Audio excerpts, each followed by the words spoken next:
नमस्कार, मैं डॉक्टर रवि राय आप सभी दर्शकों का हार्दिक स्वागत करता हूं। प्रिय दर्शकों, इस कार्यक्रम में बात होगी जन्म कुंडली में निर्मित होने वाले शश योग के बारे में। शश योग एक पंच महापुरुष योग है और बड़ा ही श्रेष्ठ योग है। इस वीडियो में हम समझेंगे कि शश योग कैसे निर्मित होता है, यानी वह कौन कौन सी अनिवार्य शर्तें हैं जो शश योग के लिए जरूरी है और शश योग का क्या फल एवं प्रभाव है, क्यों कहा गया इसे पंच महापुरुष योग और क्या लाभ हो सकते हैं शश योग से। और फिर आप लोगों में से कई दर्शकों के प्रश्न मुझे नियमित रूप से मिलते हैं और कई बार आपकी जन्म कुंडली में बड़े अच्छे अच्छे योग होते हैं, पंच महापुरुष योग भी होता है, पर आपको उस स्तर का लाभ नहीं मिल पाता। तो हम समझेंगे क्यों नहीं मिल पाता और यह भी जानेंगे कि क्या शश योग भंग भी हो जाता है क्या, यदि भंग होता है तो किन परिस्थितियों में, और आपको क्या उपाय करने चाहिए जिससे आपको शश योग का पूरा लाभ मिल सके। तो आइए एक एक करके सभी पहलुओं को समझते हैं और विस्तार से जानते हैं। तो देखिए, नियम यह है कि सबसे पहले जो बेसिक रूल है ये समझिए कि जो शनि है मतलब सैटर्न, उनको कहाँ होना चाहिए, तो उनको होना चाहिए किस राशि पर। पहले राशि समझ लेते हैं।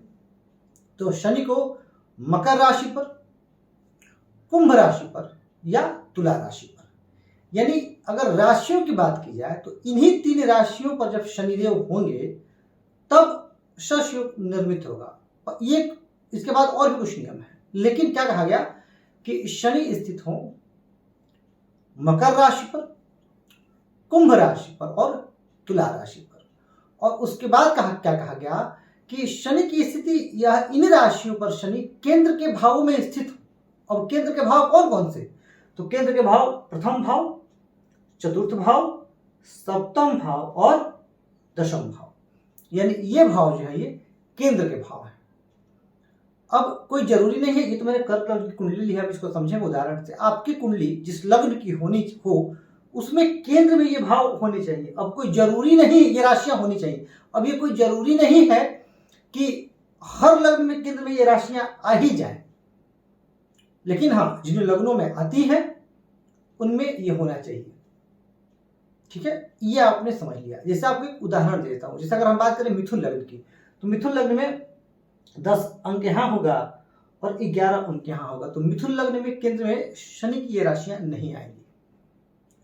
तो अब जब केंद्र में शनि इन राशियों पर होंगे तो उसका प्रभाव क्या होगा। अब क्यों यही राशियां चुनेगी, क्योंकि मकर और कुंभ शनि की स्वराशि है और तुला राशि शनि की उच्च राशि है, जहां शनिदेव उच्च के होते हैं। तो जाहिर सी बात है कि जब ग्रह अपनी ही राशि में होंगे या अपनी उच्च राशि में होंगे तो ग्रहों का सर्वाधिक शुभ फल देखने को मिलेगा। अब जब शनि इन भाव में होते हैं अपनी उच्च राशि या स्वराशि पर, तब शास्त्रों में कहा गया है कि ऐसा जातक बहुत ही धैर्यवान, क्योंकि जो शनि का प्रथम गुण है वह है धैर्य, तो निसंदेह ऐसा जातक धैर्यवान होगा और विवेकशील होगा और बहुत ज्यादा दूरदर्शिता होगी ऐसे जातक में, यानी फार साइटेडनेस। ऐसे जातक भविष्य को समझने वाले होते हैं और भविष्य को सोच समझ के निवेश करते हैं और अपने जीवन में बहुत तरक्की करते हैं। ऐसे जातक अपनी सूझबूझ से, अपनी कार्यशैली से, अपनी मेहनत से, अपने बाहुबल से, अपनी भुजाबल से बहुत ज्यादा तरक्की एवं बहुत ज्यादा उन्नति करते हैं। ऐसा ही बताया गया है शास्त्रों में। और कहा गया है कि ऐसा जातक के अधीन, ऐसे जातक के अधीन कई लोग काम करते हैं। अब जब ये कहा गया कि इनके अधीन कई लोग काम करते हैं, इसका अर्थ सिंपल सा हुआ कि कहीं ना कहीं ऐसे जातक के पास कोई बड़ा प्रोजेक्ट होगा, कोई बड़ा व्यवसाय होगा और उस व्यवसाय के अधीन में बहुत लोग काम करेंगे और उनकी रोजी रोटी चलेगी। जैसे आज के दौर में होता है, जो बड़े बड़े बिजनेसमैन हैं जिनका बिजनेस बहुत फैला हुआ है, उनसे हजारों लाखों लोग के घर चल रहे हैं। तो जिनकी भी जन्म कुंडली में शश योग होता है वह एक न एक दिन इस मुकाम पर अवश्य ही पहुंचते हैं।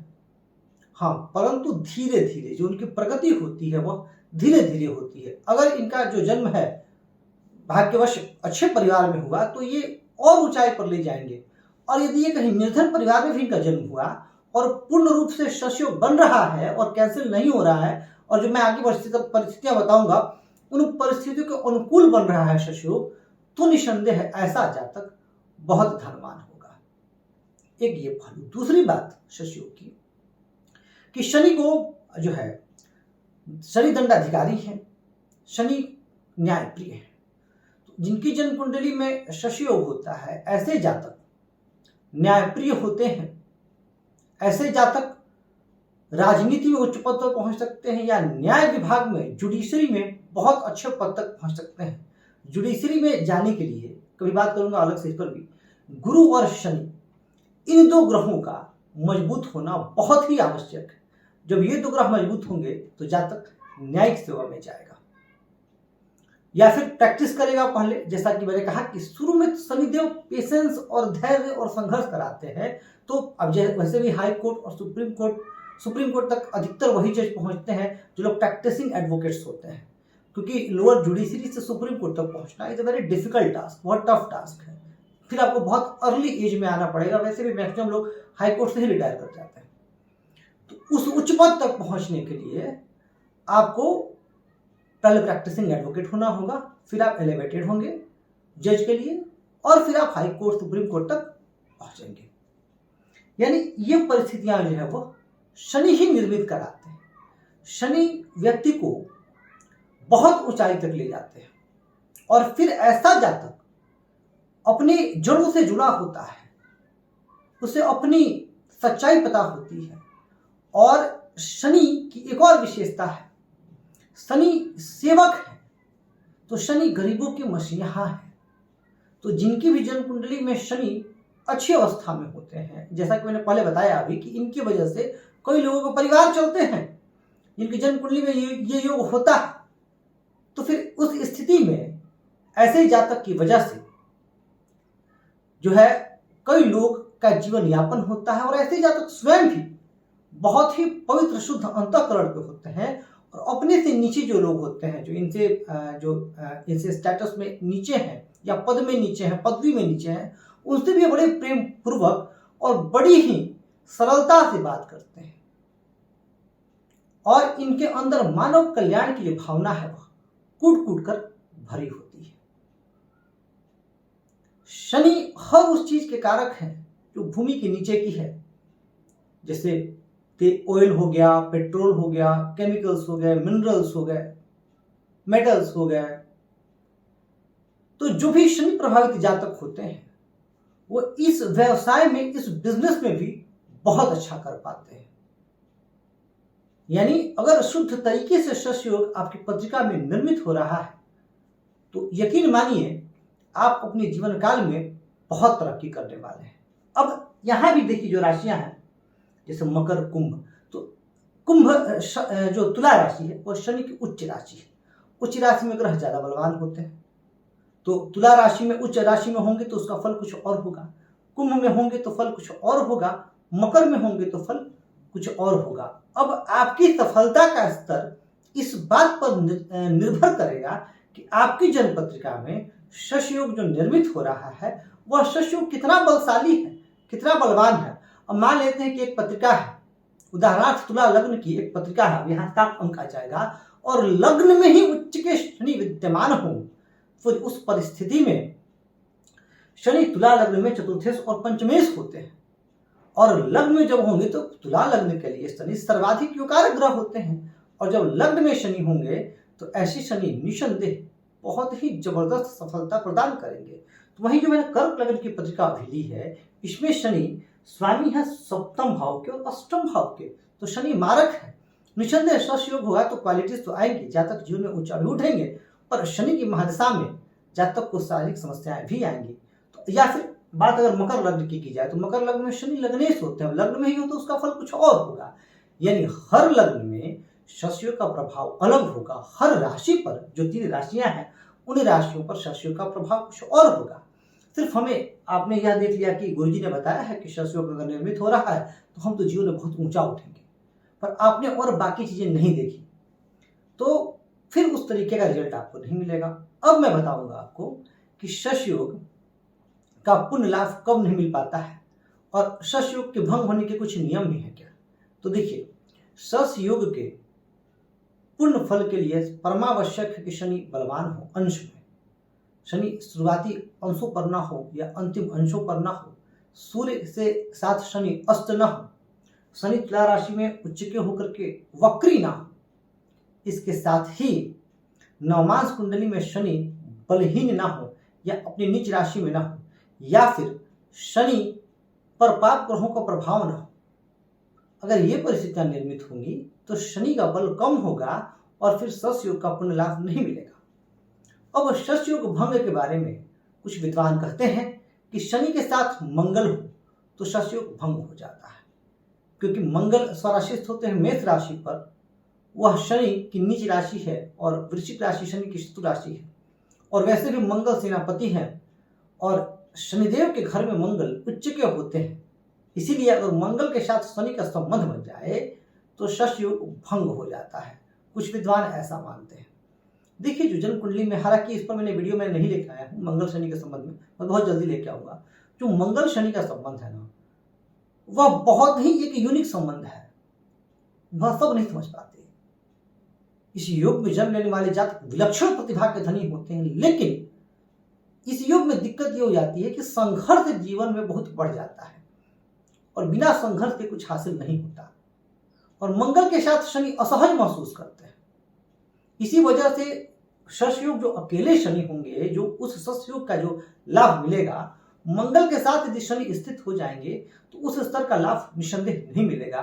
और इसीलिए कुछ विद्वान कहते हैं कि मंगल के साथ अगर शनि हो तो शश योग भंग हो जाएगा। जैसे उदाहरणार्थ, अगर यही मान लेते हैं कि यही लग्न हो और यहीं पर शनि भी हो और यहीं पर मंगल हो, तो शनि स्वराशिस्थ होंगे और मंगल उच्च के होंगे, तो मंगल का बल बढ़ जाएगा और मंगल कहीं ना कहीं शनि को डोमिनेट करने की कोशिश करेंगे, क्योंकि मंगल सेनापति है। उस स्थिति में थोड़ा सा शश योग का आपको जो एग्जैक्ट रिजल्ट मिलना चाहिए वह रिजल्ट आपको नहीं मिलेगा। इसके अलावा डिविजनल चार्ट्स बहुत इंपॉर्टेंट रोल प्ले करते हैं। हम बिना डिविजनल चार्ट को एनालाइज किए किसी बहुत वैलिड कंक्लूजन पे नहीं आ सकते। तो डिविजनल चार्ट में भी हमें देखना होगा कि शनि की स्ट्रेंथ क्या है। अब नवमांश से दशमांश में शनि वीक हो रहे हैं, लेकिन लग्न चार्ट में मजबूत हो रहे हैं, फिर उस परिस्थिति में भी शनि बहुत अच्छा फल नहीं दे पाएंगे। तो यह आपने समझा कि शनि का शश योग कब आपको बेहतर परिणाम देगा। अब शनि जैसे योग कारक लग्न में है, जैसे कुंभ लग्न में हो जाए या मकर लग्न में, तुला लग्न में, इन लग्नों में शनिदेव योग कारक होते हैं, या वृषभ लग्न में यहाँ पर 2, 8, 9, 10, 11 अगर दशम भाव में शनिदेव स्थित हो जाए तो बहुत ही श्रेष्ठ राजयोग का निर्माण कर देंगे। इन लग्नों में शनि की स्थिति, या सिंह लग्न में भी सप्तम में अगर शनि होंगे, तो हालांकि षष्ठेश भी होते हैं पर सप्तम भाव में होंगे, तो वहां पर दशम से दशम यानी सप्तम से भी हम व्यवसाय का विचार करते हैं, तो जातक को बहुत श्रेष्ठ बिजनेसमैन बना देंगे और जातक बिजनेस से लाभ कमाएगा। और सबसे बड़ी बात ये कि जिनकी भी जन्म कुंडली में शनि मजबूत स्थिति में होते हैं, कहीं ना कहीं उनका जो जन्म है वह समाज कल्याण, मानव कल्याण के लिए होता है। और चूंकि शनि मेहनती हैं, शनि मेहनत में भरोसा रखते हैं, विश्वास रखते हैं, उन्होंने कठोर तपस्या करके शिव जी को प्रसन्न किया था, इसीलिए शनि जिनकी भी जन्म कुंडली में शश योग होता है, ऐसे जातक बहुत मेहनती होते हैं और अपनी मेहनत से इतिहास भी रचते हैं, यानी सफलता की बुलंदियों को भी ये छूते हैं। अब अगर आपकी कुंडली में शश योग बन रहा है तो शश योग का पूर्ण लाभ लेने के लिए आपको और क्या क्या उपाय करना चाहिए।